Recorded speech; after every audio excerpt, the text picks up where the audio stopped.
In this session, our focus is understanding critical thinking. The idea of critical thinking is not new. It has been an educational goal for decades, and it can be traced back to Socrates in ancient Athens. Recently, there has been considerable talk among educators about developing 21st century skills, and critical thinking is one of the most frequently identified core abilities that students need in order to succeed in school and beyond.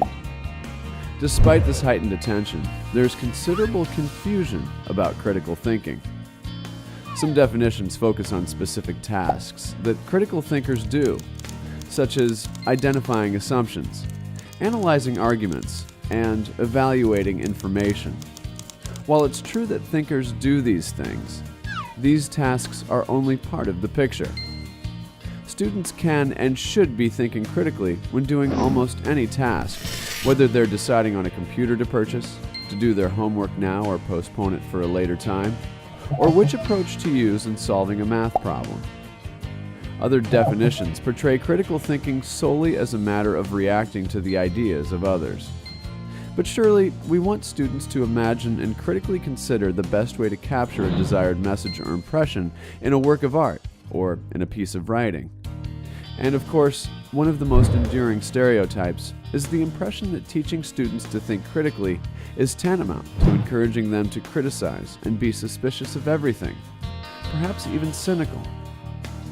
While we don't want students to accept everything without thought, it seems equally thoughtless to reject or disparage everything simply for the sake of it. Well, if the common definitions are too narrow and misleading, how should we understand critical thinking?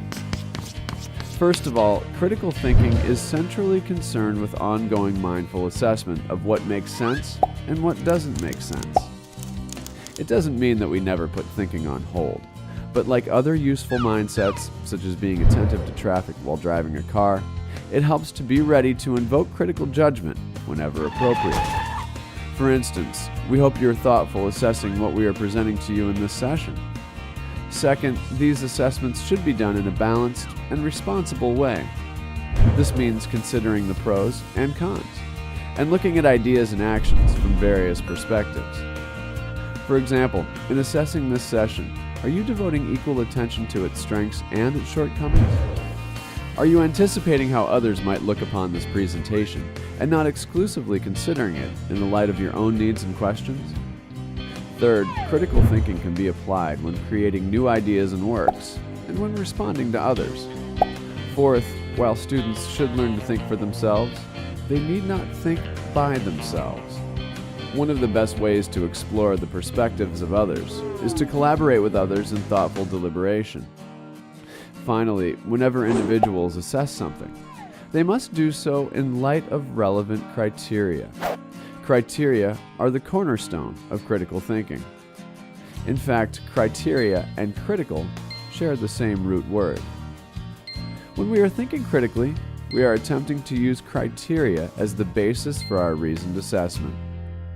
In other words, critical thinking is criterial thinking. For example, when thinking critically about this session, you may want to consider whether the presentation is clear, the message important, and the ideas plausible and relevant.